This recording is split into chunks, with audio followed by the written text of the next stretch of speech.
नमस्कार दोस्तों, अगर आप भी हैं क्लास 12th में और आपको भी देना है बोर्ड एग्जाम तो आज का ये वीडियो आपके लिए काफी ज्यादा इंपॉर्टेंट रहने वाला है, क्योंकि आज के इस वीडियो में हम लोग करने वाले हैं फिजिक्स के इस मॉडल पेपर का कंप्लीट सॉल्यूशन। आज के इस वीडियो में पूरा का पूरा बोर्ड एग्जाम की कॉपी पर। तो हमारे पास एक मॉडल पुस्तिका है, आप लोग देख सकते हो यहाँ पर इस प्रकार से, और ये रहा आपके पास 2025 बोर्ड एग्जाम के लिए फिजिक्स का एक मॉडल पेपर। और यहाँ पर इस पेपर के जितने भी आपके इंपॉर्टेंट क्वेश्चन है ऑब्जेक्टिव से लेकर के न्यूमेरिकल और डेरिवेशन के क्वेश्चन आपके हो गए, जितने भी प्रकार के क्वेश्चन हैं सभी प्रश्नों का हम लोग क्या करेंगे इस वीडियो में कंप्लीट सॉल्यूशन करने वाले हैं। तो जितने भी छात्र क्लास 12th में हैं और फिजिक्स का पेपर देना, भाई वीडियो आपके लिए एकदम मोस्ट इंपॉर्टेंट रहेगा, ठीक है। यानी आज के इस वीडियो में बहुत सारे तरीके आपको पता चलेंगे कि फिजिक्स की कॉपी कैसे लिखना है, किस तरीके से न्यूमेरिकल का सॉल्यूशन करना होता है, किस तरीके से डेरिवेशन को सॉल्व करना होता है, क्योंकि आपको पता है और एक सबसे ज्यादा जो प्रॉब्लम होती है यही दो सब्जेक्ट में, जैसे आपका फिजिक्स और एक आपका सब्जेक्ट केमिस्ट्री, ये दो सब्जेक्ट में सबसे ज्यादा आपके कमेंट आते हैं, तभी मैं ये वीडियो बना रहा हूं। तो आज के इस पेपर का कोण आप देख सकते हो 346 जीडी कोण का है, और यहां पर शुरुआत करते बाकी 70 नंबर का पूर्णांक रहता है, 30 नंबर आपको भाई साहब प्रैक्टिकल का मिल ही जाएगा, ठीक है। टाइमिंग की बात कर लेते हैं, 3 घंटे 15 मिनट टाइम है। नोट यहां पर बताया कि प्रारंभ का 15 मिनट परीक्षार्थियों को प्रश्न पत्र पढ़ने के लिए निर्धारित है। इसके कुछ निर्देश हैं, इंस्ट्रक्शन जो कहें तो आप यहां पर पूरे देख सकते हो, सभी निर्देशों को अच्छे तरीके से पढ़ भी सकते हो, तो आप लोग खुद रीड कर लेना क्या क्या यहां पर बताया है। वीडियो को रो करके हम लोग क्या करते हैं, कॉपी को कैसे भरना एक बार देख लेते हैं। देखो, जो कॉपी का बोर्ड एग्जाम का मेन प्रश्न रहता है, काफी सारे यूट्यूब पर आपने वीडियो देखे होंगे, आपको बताया जाता है रेड कलर की कॉपी दिखाई जाती है। मेरे पास भी कॉपी वैसी है, लेकिन मैं आपको बता दूं आपकी कॉपी रेड कलर में यानी कि कलरफुल तो नहीं रहती है, लेकिन आपको इस तरीके से कॉपी मिलेगी। अब यहां पर मेन चीज आपको भरना क्या होता है, यहां पर देख सकते हो मॉडल पुस्तिका है, यानी बोर्ड के एक ही उसी तरीके से कह सकते हो कि मॉडल है एक प्रकार से कॉपी का। तो आपको क्या करना है, ऊपर का जो ये केंद्र व्यवस्थापक की मुहर और केंद्र की मुहर क्या होती है, ये तो भाई सेंटर का काम है, आपका काम नहीं है।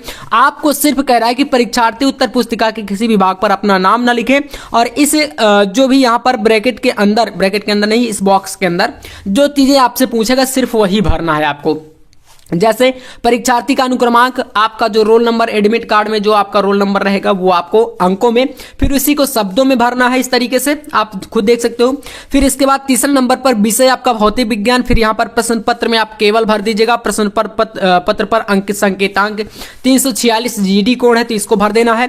परीक्षा का दिन, जैसे कि गुरुवार का दिन है आपका पेपर, 6 मार्च को आपको फिजिक्स का पेपर देना है, द्वितीय पाली में पेपर है। केंद्र का नाम आपका जो भी सेंटर रहेगा उसको डालना है, रूम नंबर डालना, बस इतना आपको भरना रहता है पेपर में। उसके बाद आपको कॉपी पर मेन पृष्ठ पर कोई भी छेड़खानी नहीं करनी, सिर्फ आपको इतना जो है क्लियर और स्वच्छता पूर्वक सारी चीजों को भर देना है। जब इतना आप लोग सारा कुछ भर दोगे, अब यहां से आप आ जाओगे पेपर की शुरुआत करेंगे, ठीक है ना। जो आपका कई सारे खंडों में विभाजित था पेपर, इसमें सबसे पहला खंड आपके सामने आ है, खंड आ, और इसमें आपको देखने को मिलेंगे ऑब्जेक्टिव क्वेश्चन। तो चलिए ध्यान से देखिएगा, सारे ऑब्जेक्टिव का यहां पर हम लोग करेंगे सॉल्यूशन। आप लोग बस क्वेश्चन को देखते जाइए। देखो पहला नंबर यहां से स्टार्ट है क्वेश्चन फर्स्ट में आपका का नंबर क्वेश्चन है। क्वेश्चन का कह रहा है कि बराबर द्रव्यमान के गोलों ए एवं बी को क्रमशः प्लस क्यू और माइनस क्यू, देखो एक आपका प्लस क्यू है और एक माइनस क्यू है। इस पेपर में जितने भी क्वेश्चन सेट किए गए हैं सारे क्वेश्चन आपके लिए इंपॉर्टेंट है एकदम बोर्ड की दृष्टि से, ठीक है। तो कॉपी पर करेंगे, पहले क्वेश्चन को देखते हैं यहां पर कह रहा। तो यहां पर क्या रहा है कि बराबर द्रव्यमान के 2 गोले हैं, एक आपका गोला है ए और एक गोला क्या है बी। इन पर क्रमशः करा कि प्लस क्यू और माइनस क्यू आवेश दिया है, यानी कि आपको ए गोले का चार्ज कितना है प्लस क्यू है और बी गोले का चार्ज कितना है माइनस क्यू है, इतना आवेश दिया गया है।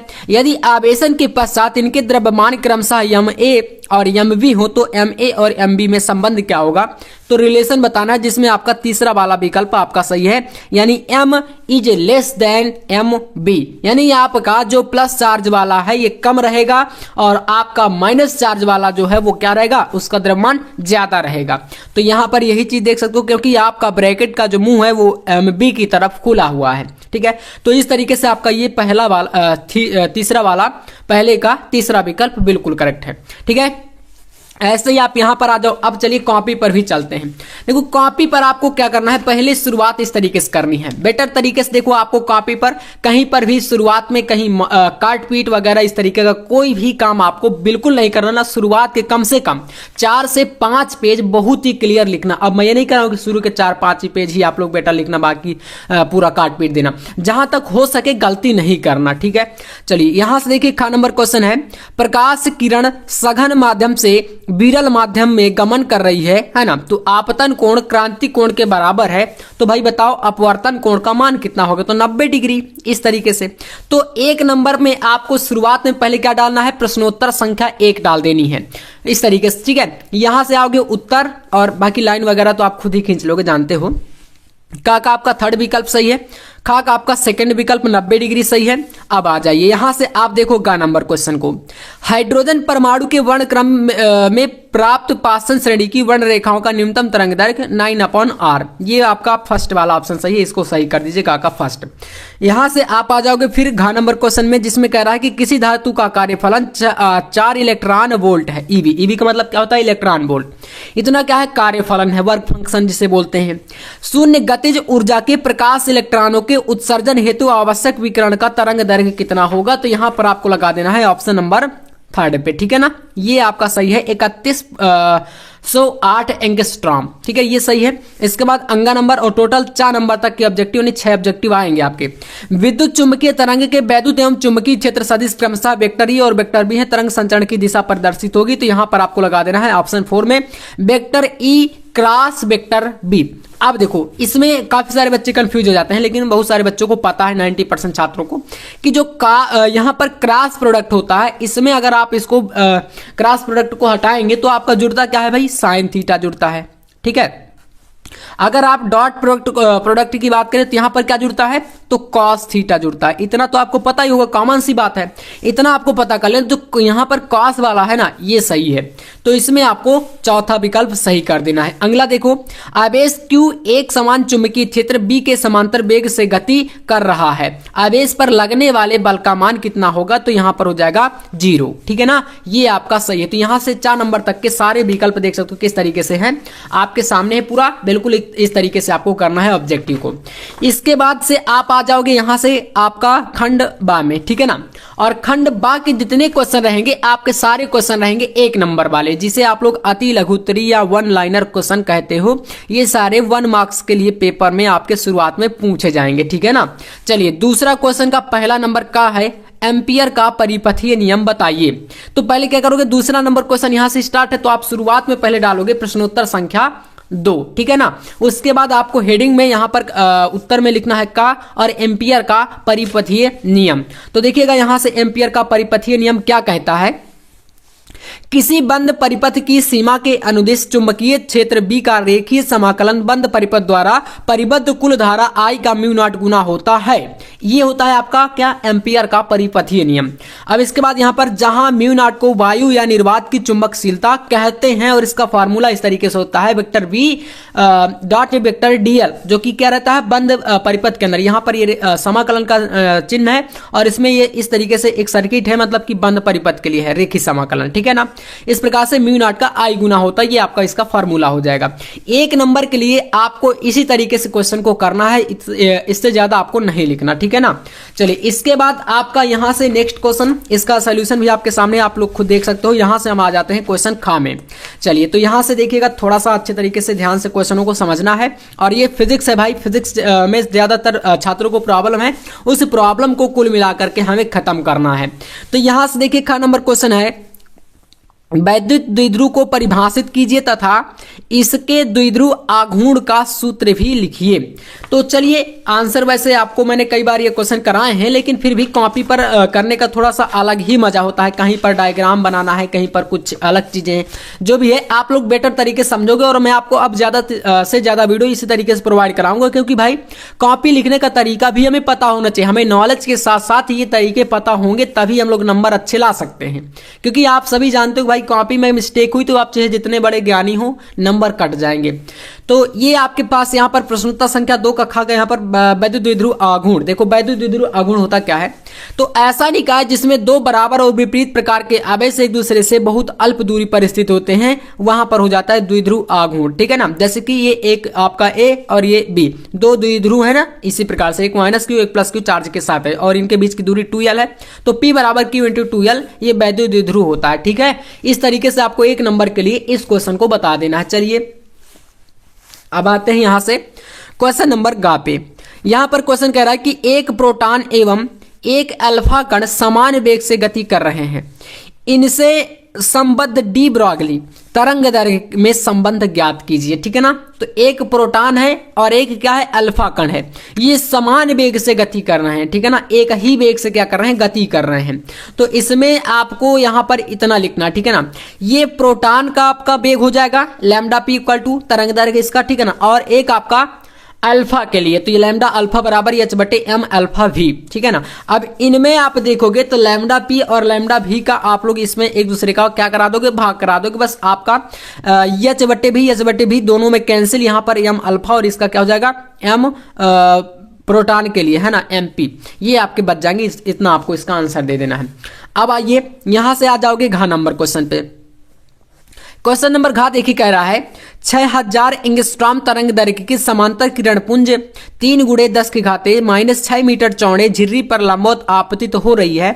प्राप्त विवर्तन प्रारूप में केंद्रीय उच्चिष्ट की कोणीय चौड़ाई ज्ञात करिए। इस तरीके के क्वेश्चन देखो बहुत ज्यादा सेट होते हैं आपके पेपर में। ठीक है ना, और यूपी बोर्ड की बात करूं खासतौर पर फिजिक्स और केमिस्ट्री में आप ध्यान दे लीजिएगा, यहां पर क्वेश्चन थोड़ा सा हटके आते हैं। मतलब हटके मतलब समझ सकते हो, क्वेश्चन को घुमा फिरा के ज्यादा पूछा जाता है। ठीक है ना, भ्रमित करने के लिए। तो चलिए घ नंबर क्वेश्चन का देखो आंसर कैसे करना है आपको। यहां पर इसमें ज्यादा कुछ है नहीं, आपको सिर्फ एक फार्मूला लगाना है। केंद्रीय उच्चिष्ट की चौड़ाई जो कि आपका होता है 2 लैम्डा बटे ई, लैम्डा जो कि तरंग दैर्घ्य 6000 एंगस्ट्रॉम ऑलरेडी दिया है। एंगस्ट्रॉम के लिए आपको यहां पर 10 × 10⁻−10 जो कि 1 एंगस्ट्रॉम के बराबर होता है, इसको आप जोड़ दीजिएगा मीटर के लिए। और ई का वैल्यू यहां पर कितना दिया है केंद्रीय उच्चिष्ट के लिए, यहां पर ये दिया है 3 × 10⁻⁻6, इसका भाग करा दीजिए, बस आपका 0.4 रेडियन इसका आंसर आ जाएगा। यहां से क्वेश्चन खत्म। अब आ जाइए अंगा नंबर क्वेश्चन पे। देखिए दिए गए परिपथ में D1 और D2 ये दो आपके डायोड हैं, एक D1 ये वाला और एक D2 ये वाला। ठीक है ना, आदर्श डायोड हैं। 3 ओम प्रतिरोध में प्रवाहित धारा का मान ज्ञात कीजिए। 3 ओम का प्रतिरोध यहां पर प्रवाहित है, आप देख भी सकते हो, यहां पर क्या है 5 ओम का है। तो इस वाले प्रतिरोध में कह रहा है कितनी धारा यानी आई प्रवाहित होगी, वो आपको क्या करना है, ज्ञात करना है। चलिए यहां से इस क्वेश्चन को अंगा नंबर को इस तरीके से करना है आपको। यहां पर लिखना है अंगा 2 का, ठीक है। डायोड D1 पश्च अभिनत में है, अतः धारा केवल डायोड D2 से ही प्रवाहित होगी। इसका मतलब क्या है, देखो यहां पर बताते हैं। आपका जो पहला वाला D1 डायोड है ये पश्च अभिनत में, पश्च अभिनत में क्यों है, आप देखोगे ये पॉजिटिव ये नेगेटिव ऐसे होता है, तो इसमें आपका ये वाला टर्मिनल इससे ऐड है और ये वाला टर्मिनल जो आपका इधर का है P और N की बात करें संधि डायोड में, और इस वाले को देखो तो माइनस से ऐड है। तो ये आपका पश्च अभिनत में है और ये आपका अग्र अभिनत में है। तो आपका जो पश्च अभिनत में रहेगा उसमें धारा प्रवाहित नहीं होगी, और जो D2 वाला आपका अग्र अभिनत में है इससे धारा प्रवाहित होगी, इसलिए इसी से धारा आपकी प्रवाहित होगी। तो यहीं पर धारा का मान आपका ज्ञात किया जा सकता है। विभवांतर 12 वोल्ट है, आपका प्रतिरोध 3 ओम है, आप लोग धारा आराम से निकाल सकते हैं। यहाँ पर I बराबर 12 बटे और पूरा प्रतिरोध आपका 5 ओम का और 3 ओम का प्रतिरोध यानी 8 हो जाएगा। तो जोड़ेंगे और 12 बटे 8 यानी 1.5 जो है भाग कराने पर इसका क्या आ जाएगा, राइट आंसर 1.5 एम्पियर ये धारा निकल के आएगी। ठीक है, तो देख सकते हो यहाँ पर दो प्रतिरोध भी हैं, 5 ओम का और 3 ओम का पूरे परिपथ में। तो 8 ओम का प्रतिरोध हो गया और 12 वोल्ट यहाँ पर विभव हो गया। तो I बराबर आपका ओम का नियम से V बटे R, तो भाई R का 8 ये आपका इस प्रकार से काटोगे 1.5 यहाँ पर एम्पियर में धारा का मान आ जाएगा। इसके बाद देखिए यहाँ पर 4 नंबर क्वेश्चन क्या है, किसी वैद्युत सेल के विद्युत वाहक बल का अर्थ बताइए। तो भाई विद्युत वाहक बल का अर्थ ये होता है, आप लोग इस तरीके से लिखोगे। देखो यहां पर आपको आ जाना है 4 नंबर क्वेश्चन के आंसर में। एकांक आवेश को सेल सहित पूरे बंद परिपथ में प्रवाहित करने से सेल द्वारा किए गए कार्य को सेल का विद्युत वाहक बल अथवा EMF कहते हैं। E बराबर W बटे Q जो कि होता है आपका सेल के विद्युत वाहक बल या विद्युत वाहक बल के बराबर। ये फार्मूला है, इसकी परिभाषा ये रही, इस तरीके से कर देना है। यहां से आपके 4 नंबर तक के क्वेश्चन खत्म। अब आप लोग यहां से आ जाओगे क्वेश्चन अगले पे, जो कि खंड सा के अंतर्गत है। तो सारे खंडों को यहां पर आप शुरू में निर्देश देख सकते हो। ये पेपर पूरा खंड आ बा सा और सा में हम चल रहे हैं। अभी आपका द आएगा फिर या आएगा, ठीक है ना। तो ये खंड वाइज डिवाइड रहता है। खंड सा में आपका तीसरा क्वेश्चन है, जो कि आप लोग पहले यहां पर प्रश्नोत्तर संख्या 3 डालोगे, ठीक है ना, इस तरीके से। फिर इसमें का नंबर क्वेश्चन, एलईडी का पूरा नाम लिखिए, इसके महत्व का उल्लेख करिए।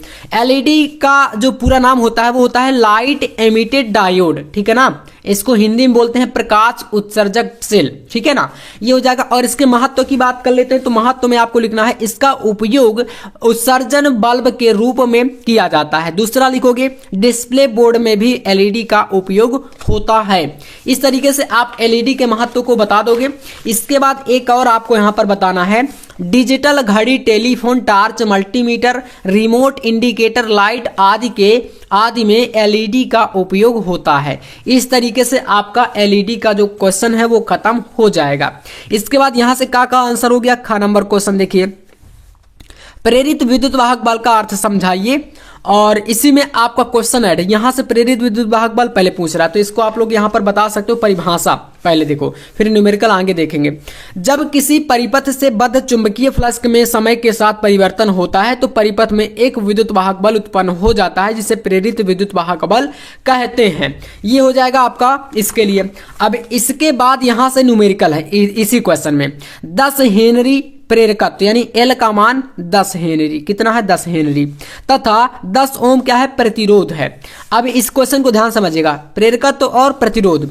एक कुंडली जो कि 15 वोल्ट की यहाँ पर विभव दे रही है, बैटरी से जुड़ी है। यदि परिपथ की कुंजी को दबाने से 0.1 सेकेंड यानी टाइम है ये का समय लगता हो, तब कुंडली में प्रेरित विद्युत वाहक बल यानी ईएमएफ का मान ज्ञात करिए।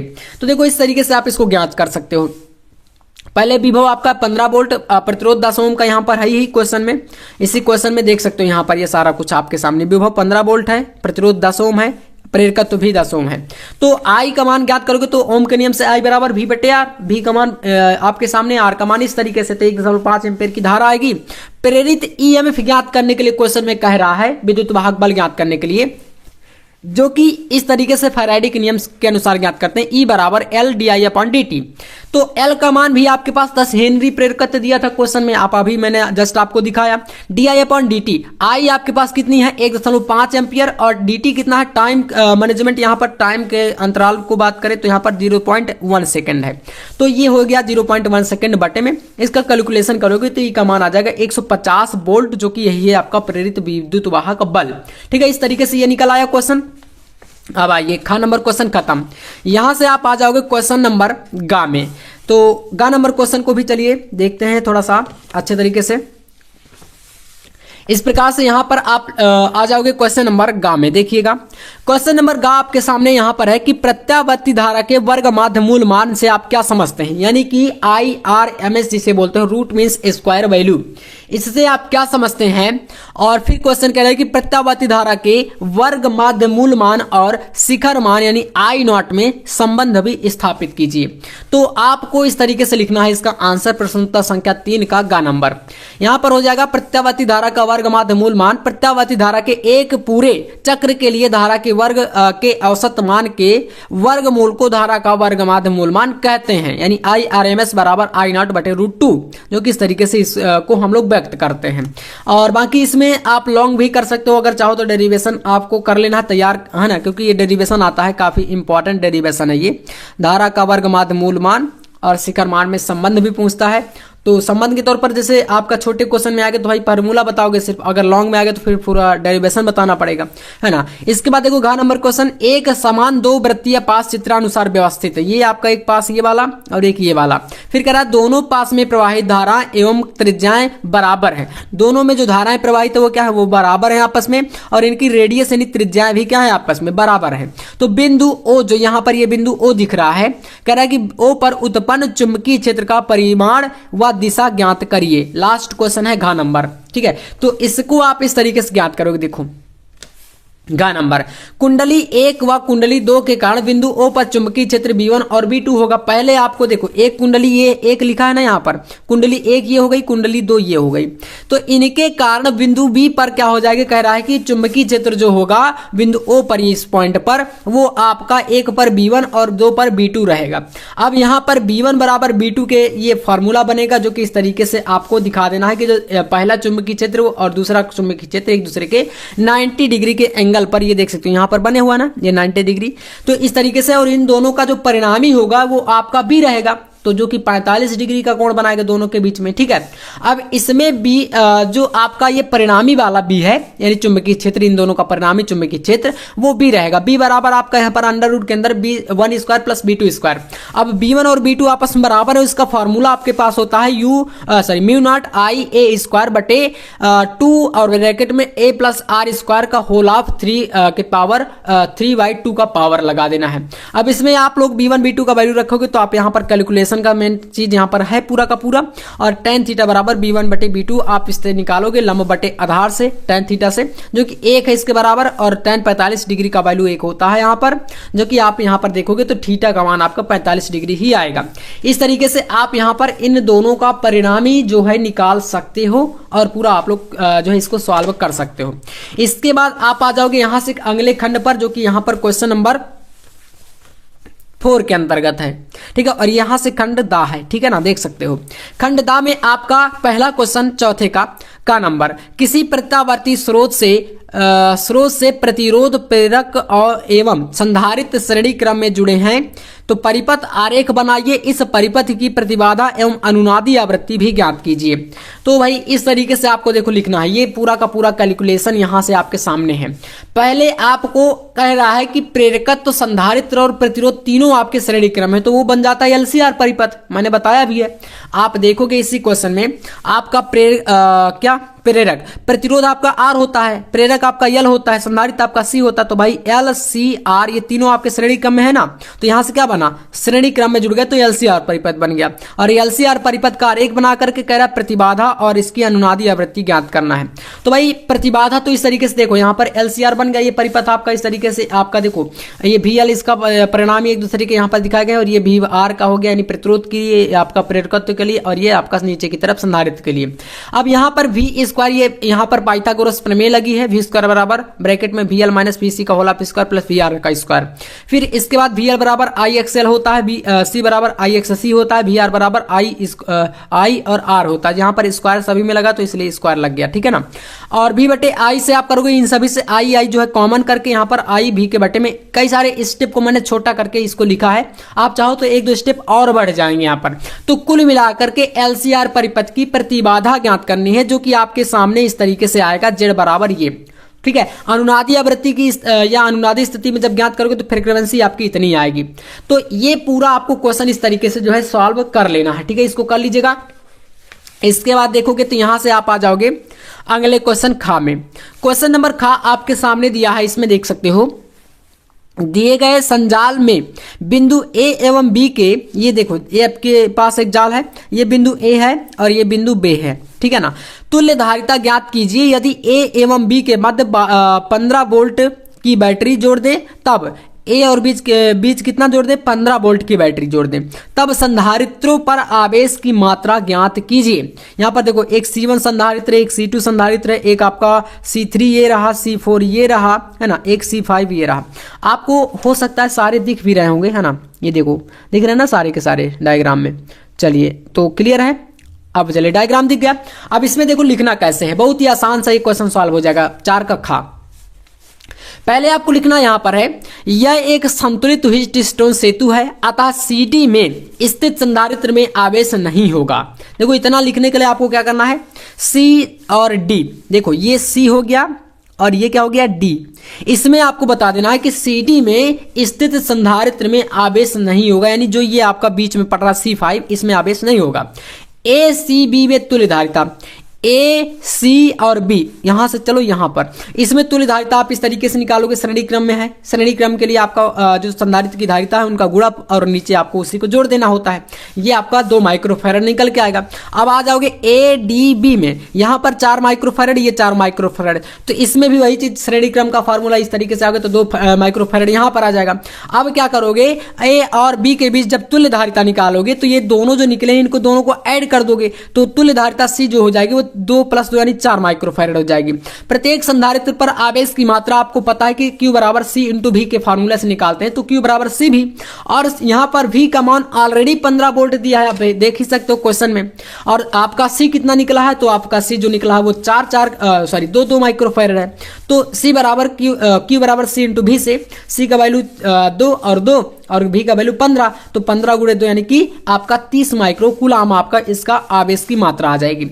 और यही आपको आवेश की मात्रा ज्ञात करनी थी और आपका संधारित्रों पर अलग अलग जो है तुल्य धारिता ज्ञात करना था। ठीक है, तो दोनों चीजें आपके सामने इस क्वेश्चन में निकल के आ चुकी हैं। इसके बाद आपके पास है यहाँ पर का नंबर क्वेश्चन, विद्युत चुंबकीय प्रेरण क्या है, विद्युत चुंबकीय प्रेरण संबंधी फैराडे के नियमों को लिखिए। देख लीजिए यहाँ पर फैराडे के नियम बताए गए हैं आपके सामने विद्युत चुंबकीय प्रेरण के संबंधी। पहला, किसी चालक को किसी परिवर्तित चुंबकीय क्षेत्र में रखने पर उस चालक के सिरों के बीच विद्युत बल, वाहक बल उत्पन्न होने की घटना को विद्युत चुंबकीय प्रेरण कहते हैं। ये पहला नियम है। दूसरा यहाँ पर हो जाएगा, किसी बंद परिपथ से उत्पन्न ईएमएफ उस परिपथ से होकर प्रवाहित चुंबकीय फ्लक्स में परिवर्तन की दर के बराबर होता है, यानी E = -ΔΦ/ΔT। इस तरीके से आप जो है फैराडे के नियमों को बता सकते हो बेटर तरीके से। एक पॉइंट और यहाँ पर आप लिख सकते हो, जैसे कि उत्पन्न विद्युत वाहक बल की दिशा सदैव ऐसी होती है कि वह उस कारण का ही विरोध करती है जिससे क्या हुआ है कि वह उत्पन्न हुई है। ठीक है ना, उसी का विरोध करे जहां से वो उत्पन्न हो, तो ये हो जाएगा।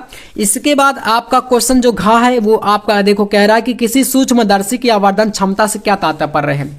और इसके बाद संयुक्त सूक्ष्मदर्शी की आवर्धन क्षमता का सूत्र लिखिए, जबकि अंतिम प्रतिबिंब अनंत पर बनता हो। एक संयुक्त सूक्ष्मदर्शी में नेत्रिका एवं अभिदर्शक की फोकस दूरियां क्रमशः 6.25 सेंटीमीटर एवं 2 सेंटीमीटर हैं। दोनों के बीच 15 सेंटीमीटर बीच की दूरी है इनके बीच की। अभिदर्शक से वस्तु के बीच की दूरी क्या होगी ताकि अंतिम प्रतिबिंब अनंत पर बने। तो भाई ये क्वेश्चन बहुत ही इजी है। देखो, सबसे पहली बात, संयुक्त सूक्ष्मदर्शी की आवर्धन क्षमता का फॉर्मूला जो होता है वो होता है आपका लेंस द्वारा आंख पर बना दर्शन कोण बटे बिना लेंस के आंख पर बना दर्शन कोण। ठीक है, तो ये इस तरीके से आता है, M = V0 बटे μ0 और D बटे FE का मतलब होता है नेत्रिका लेंस की फोकस दूरी। ठीक है ना। अब यहां पर ये कैलकुलेशन कुछ करके दिखाया गया इस तरीके से, जो कि आप देख सकते हो, जैसे कि D आपका जो दूरी होता है D, ये 15 तो दिया है, लेकिन यहां पर ये किसके बराबर होता है, तो V0 और FE के बराबर होता है D, यही दूरी मानी जाएगी। ये 15 है, और अगर आप इससे V0 का वैल्यू चाहोगे तो भाई आप क्या करोगे, यहाँ पर FE को जो है 15 से घटा दोगे। वही चीजें यहाँ पर इस तरीके से पूरा कैलकुलेशन बताया गया, और लास्ट में आपको सिर्फ और सिर्फ V0 का वैल्यू निकालना, जो कि -2.59 सेंटीमीटर आएगा इसका। ठीक है, यहाँ पर ये फार्मूला लगा है, और इसी फार्मूले में वैल्यू को यहाँ पर जो V0 का हो गया, इसके अलावा आपका D का हो गया, है ना, सारी वैल्यूज को यहाँ पर रखा गया है। और इसके बाद ये कैलकुलेशन यहाँ से है, और कैलकुलेशन में V0 का लास्ट में वैल्यू इतना आया है। इस तरीके से आप लोग जो है न्यूमेरिकल वाले क्वेश्चनों को सॉल्व कर सकते हो। यहां से क्वेश्चन अंगा देखिए, द्रव्यमान क्षति एवं बंधन ऊर्जा को परिभाषित कीजिए। बंधन ऊर्जा एवं द्रव्यमान क्षति में संबंध लिखिए, और कह रहा है कि फिर हीलियम नाभिक के लिए द्रव्यमान क्षति इतना दिया गया है, तो इस नाभिक की बंधन ऊर्जा भी ज्ञात कीजिए।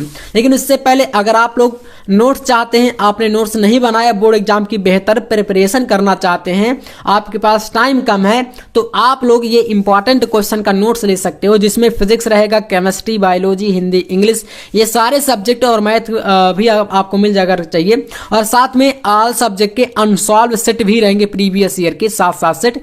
तो 9511470534 ये व्हाट्सएप नंबर पर मैसेज करके आप लोग 99 रुपए पर ऑल सब्जेक्ट का नोट्स जो है ले सकते हो, यानी सारे नोट्स के PDF आपको व्हाट्सएप पर भेज दिया जाएगा अगर आपको चाहिए तो। 99 रुपए का प्राइस है इसका रखा गया है, ऑल सब्जेक्ट का 99 रुपीज। ठीक है, तो आप लोग ये नोट्स ले सकते हो इस नंबर पर कॉन्टेक्ट करके। अब आइए इसके बाद देखते हैं इस क्वेश्चन में द्रव्यमान क्षति होती क्या है, प्रश्नोत्तर संख्या 4 का अंगा।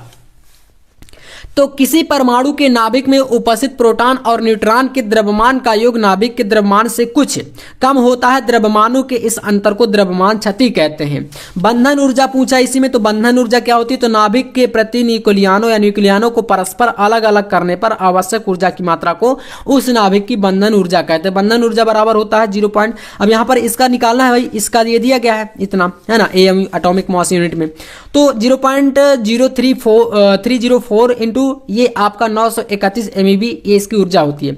इसका मल्टीप्लाई करोगे तो 28.3 MeV मेगा इलेक्ट्रॉन वोल्ट में आ जाएगा इसका ये नाभिक की बंधन ऊर्जा, ठीक है ना।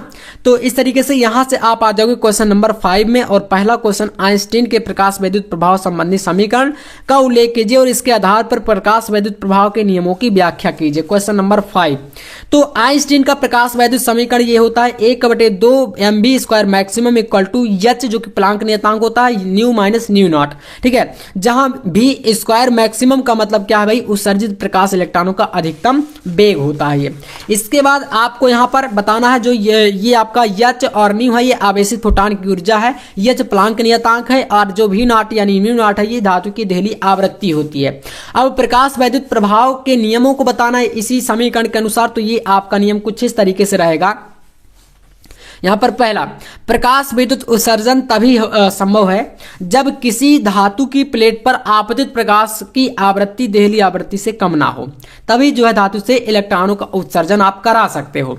इसके बाद है उत्सर्जित इलेक्ट्रॉनों का वेग गतिज ऊर्जा प्रकाश की आवृत्ति पर निर्भर करता है। तीसरा पॉइंट है उत्सर्जित इलेक्ट्रॉनों की संख्या आपतित प्रकाश की तीव्रता पर निर्भर करती है। प्रकाश के आपतित होते ही धातु पृष्ठ से तत्काल इलेक्ट्रॉन उत्सर्जित होने लगते हैं, ठीक है। ये आपके इसके नियम होते हैं, किसके? प्रकाश वैद्युत प्रभाव उत्सर्जन के नियम, आइंस्टीन का प्रकाश वैद्युत समीकरण जो कहता है। इसके बाद आप यहां पर आ जाओगे क्वेश्चन नंबर 5 के खा में, नाभिकीय विखंडन और नाभिकीय संलयन को समझाइए, ठीक है ना। दोनों में अंतर लिखिए। सूर्य से प्राप्त ऊर्जा किस प्रकार की अभिक्रिया का परिणाम है? देखो, नाभिकीय विखंडन जैसा आप वर्ड को ही समझ सकते हो, विखंडन मतलब विखंडित होना, टूट जाना। तो जब किसी भारी नाभिक पर न्यूट्रॉनों की बमबारी कराई जाती है तो वह नाभिक लगभग 2 बराबर नाभिकों में टूट जाता है और इसके साथ बहुत अधिक ऊर्जा भी निकलती है, जो कि इस तरीके से ये होता है और यहाँ पर ऊर्जा प्राप्त होती है। ये इसका समीकरण है, जैसे यूरेनियम के बारे में बताया गया, ठीक है ना। और जो संलयन होता है, संलयन में क्या होता है, वो नाभिक जुड़ करके एक जो है बड़ा नाभिक बना देते, छोटे छोटे जुड़ जाते हैं। तो यहाँ पर लिखोगे 2 हल्के नाभिकों के संयुक्त होकर भारी नाभिक बनाने की प्रक्रिया को नाभिकीय संलयन कहते हैं। जैसे हाइड्रोजन के 4 नाभिक जुड़कर हीलियम बना दिए और साथ में ऊर्जा, ठीक है। सूर्य से प्राप्त जो ऊर्जा है वो नाभिकीय संलयन पर आधारित होती है, जो कि क्वेश्चन में लास्ट में पूछा था। तो इसका आप लोग बता दोगे कि ये नाभिकीय संलयन पर आधारित परिणाम है, ठीक है। इसके बाद 5 के ग नंबर क्वेश्चन पे आ जाओगे तो यहां से देखोगे 5 का जो ग नंबर क्वेश्चन है, वैद्युत चुंबकीय तरंगों के किन्हीं 4 अभिलक्षणों को लिखिए। और इसके बाद है एक वैद्युत चुंबकीय तरंग निर्वात में जड़ अक्ष में संचारित है। इसके वैद्युत एवं चुंबकीय क्षेत्र सदिशों के बारे में आप क्या कहेंगे? यदि इसका तरंग दैर्घ्य 10 मीटर हो तो इसकी आवृत्ति क्या होगी? भाई क्वेश्चन वैसे मैंने सारे सॉल्व कराए हैं, लेकिन थोड़ा सा आपको ध्यान से समझना पड़ेगा। इसमें देखो, आपको प्रश्नोत्तर संख्या पहले 5 डालना है, फिर ग नंबर का देखिए वैद्युत चुंबकीय तरंगों के अभिलक्षण। अभिलक्षण में देखोगे पहला पॉइंट आपको लिखना है, संचरण हेतु माध्यम की आवश्यकता नहीं होती। दूसरा, ये तरंगे त्वरित आवेश द्वारा उत्पन्न होती हैं। तीसरा है, ये तरंगे प्रकाश की भांति परिवर्तित तथा अपवर्तित होती हैं। ये तरंगे प्रकाश की चाल से चलती हैं, ठीक है ना। और इसके बाद है, यदि तरंग का संचरण z दिशा में हो रहा हो तो वैद्युत क्षेत्र तथा चुंबकीय क्षेत्र इसके लंबवत अर्थात x और y दिशा में होंगे। तरंग की आवृत्ति म्यू बराबर c/λ, जो कि c प्रकाश की चाल है, लैम्डा आपका 10 एंगस्ट्रॉम तरंग दैर्घ्य यहाँ पर ऑलरेडी इसी क्वेश्चन में दिया गया था, जो कि यहाँ पर देख सकते हो, ठीक है ना। तो यहाँ से इस तरीके से आपको ये आवृत्ति निकल के आ जाएगी 3/10⁷ हर्ट्ज, ठीक है। ये क्वेश्चन का यहाँ से ग नंबर का सोल्यूशन है। इसके बाद यहां पर देखोगे तो घ नंबर क्वेश्चन, आंख की समंजन क्षमता से क्या अभिप्राय है? देख लीजिए, वस्तु दूरी के हिसाब से आंख के नेत्र की स्वतः फोकस दूरी का परिवर्तन होना आंख की समंजन क्षमता कहलाती है। इसके आगे यहां पर दूरदृष्टि दोष वाले व्यक्ति के लिए निकट बिंदु आंख से 150 सेंटीमीटर दूर है, वह 25 सेंटीमीटर दूर रखी पुस्तक को पढ़ना चाहता है, तो किस प्रकार के कितने फोकस दूरी के लेंस का प्रयोग करना होगा? ये क्वेश्चन का न्यूमेरिकल है। तो इस तरीके से ये फोकस दूरी वाला जो फॉर्मूला होता है है 1/f बराबर 1/v माइनस 1/u से, जहां आपका 1/f यानी फोकस दूरी आपका 150 सेंटीमीटर जो कि माइनस में रहेगा। इसके अलावा आपका यहाँ पर 1/-1/25 जो कि आपके सामने ये कितना क्या दूरी दी गई, देखो 25 सेंटीमीटर दूरी रखी वस्तु को, यानी कि आपका यू का मान है। आप यहां से देखोगे तो आप इस तरीके से वैल्यू को देखो यहां पर निकाल सकते हो। एफ आपको निकालना है ना, फोकस दूरी को आपको इसमें ज्ञात है करना, सॉरी आपको ये यू का मान है, ये भी का मान है, ठीक है ना। आपको एफ निकालना, तो इस फॉर्मूले में रख करके आप लोग इस तरीके से निकालोगे, कैलकुलेशन करके आपका एफ का जो वैल्यू है वो यहाँ से आ जाएगा 30 सेंटीमीटर। तो फोकस दूरी धनात्मक है, यहाँ पर देख सकते हो इसका कैलकुलेशन जो है वो धनात्मक आया, तो आप बता दोगे फोकस दूरी धनात्मक है तो उत्तल लेंस का प्रयोग करना होगा। और यहाँ पर आपको अथवा में एक क्वेश्चन दिया है इसी के, किसी पतले उत्तल लेंस के लिए लेंस मेकर सूत्र की स्थापना, जो कि फार्मूला इतना आएगा, आप चाहो तो प्रूव कर सकते हो इसको भी। 1/f बराबर n minus 1 1/r1 plus minus 1/r2 का निगमन करना है अथवा वाले क्वेश्चन में। जैसे आप इसको नहीं कर पाओगे तो अथवा में ये क्वेश्चन तो इसको करोगे।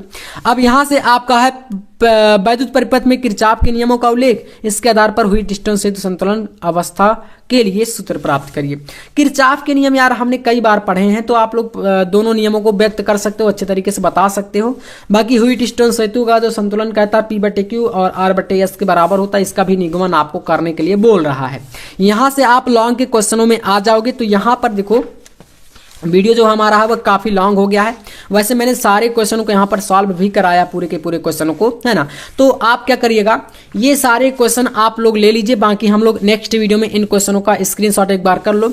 नेक्स्ट वीडियो में मैं आपको इन क्वेश्चन को करा दूंगा, क्योंकि ये वीडियो फिर थोड़ा सा ज्यादा जो है लॉन्ग हो जाएगा। तो बचे हुए क्वेश्चन को हम लोग नेक्स्ट वीडियो में जरूर कवर करेंगे। रही बात इनके सोल्यूशन की, तो सोल्यूशन मेरे पास सारे के सारे हैं, यहाँ पर इसी कॉपी में मैंने सारे क्वेश्चनों को देखो कराया है सॉल्व, है ना। लेकिन वीडियो को थोड़ा सा लॉन्ग हो जाएगा, तो थोड़ा सा इंटरेस्ट कम हो जाता है।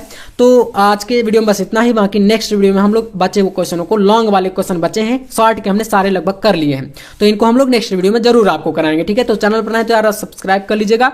बाकी मिलते हैं नेक्स्ट वीडियो में नेक्स्ट टॉपिक के साथ, तब तक के लिए जय हिंद, वंदे मातरम।